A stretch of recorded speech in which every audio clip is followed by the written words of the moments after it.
میں اکٹھے نہانا ہاف نیکر پہن کر کیا جائز ہے؟ اور دوسری بات ٹی وی پر جو کشتیاں دکھائی جاتی ہیں وہ بھی ہاف نیکر، اس کے بارے میں بتائیں کہ سطر کا حکم واقعی ہم میں سے ہر شخص کو معلوم ہونا چاہیے۔ پہلے یہ کہ سطر کہتے کسے؟ سطر یہ ہے کہ جسم کے کچھ حصے ایسے ہیں جو شریعت کی روح سے ہر حال میں ڈھکے رہنے چاہیے، سوائے شوہر کے لیے بیوی، بیوی کے لیے شوہر۔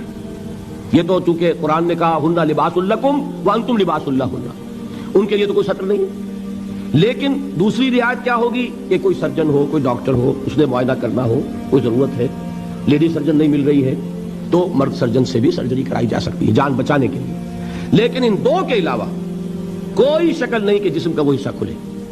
مرد کا کیا ہے؟ ناف کے اوپر سے لے کر گھٹنے کے نیچے تک ناف بھی نظر نہیں آنی چاہیے۔ بہت سے لوگ بالکل نہیں جانتے، احرام باندھا ہوتا ہے ناف اوپر نکلی ہوتی ہے، اس لیے کہ پتہ ہی نہیں۔ ناف جو ہے یہ سطر میں شامل ہے، اس کے اوپر ہونا چاہیے، کمر بند ہو یا تہ بند ہو جو بھی ہو، اس کے نیچے نہیں۔ اور گھٹنا جو ہے اس کے نیچے تک، گھٹنا بھی سطر میں۔ اب نکر وغیرہ جو ہے اس میں یہ سطر نہیں ہوتا، یہ ناجائز لباس ہے، اسلام کی روح سے حرام لباس ہے، اس میں کوئی اختلاف نہیں۔ یہ ہے مرد کا معاملہ۔ عورت کا معاملہ کیا؟ پورا جسم سطر ہے سوائے چہرے کی ٹکیا، ہاتھ یہ پہنچوں سے باہر، اور پاؤں ٹخنے سے نیچے۔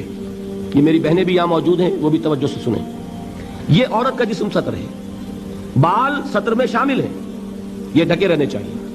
یہی وجہ ہے کہ عرب ممالک میں وہ رومال کا رواج ہے، ہمارے ہاں دوپٹے کا رواج ہے۔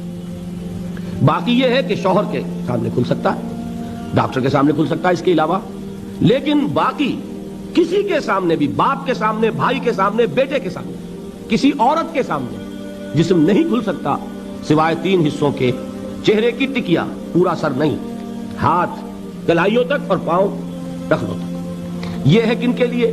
یہ بھی محرم جو ہیں۔ اب ان کے لیے عورت چہرہ کھلا رکھ کر بھی سامنے آ جائے گی، نامحرم سے چہرہ بھی چھپانا ہے، یہ حجاب کہلاتا ہے، یہ سطر نہیں ہے، یہ حجاب ہے۔ سطر حجاب کا حکم جو ہے وہ سورہ احزاب میں ہے۔ وہ کون ہے محرم جن کے سامنے عورت آ سکتی ہے چہرہ کھول کر؟ اس کی فہرست سورہ نور میں موجود ہے۔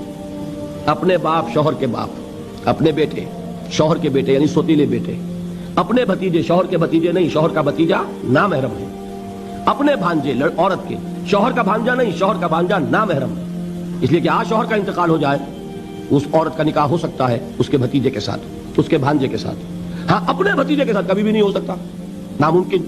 جو محرمات ابدیہ ہیں وہی محرم ہیں، جن سے شادی کسی صورت میں نہیں ہو سکتی، سمجھے آپ؟ اپنے باپ سے نہیں ہو سکتی، اپنے بیٹے سے نہیں ہو سکتی، سوتیلے باپ سے نہیں ہو سکتی، سوتیلے بیٹے سے نہیں ہو سکتی، دادا سے نہیں ہو سکتی، پوتے سے نہیں ہو سکتی۔ یہ آپ گنتے جائیے، جو محرمات ابدیہ ہیں وہی محرم ہے۔ ان کے سامنے عورت چہرہ بھی کھلا رکھ کر آ سکتی ہے، باقی کے سامنے آئے گی چہرہ چھپائے گی۔ یہ ہے اسلام کے احکام۔ اللہ تعالی ہمیں ان پر چلنے کی توفیق عطا فرمائے۔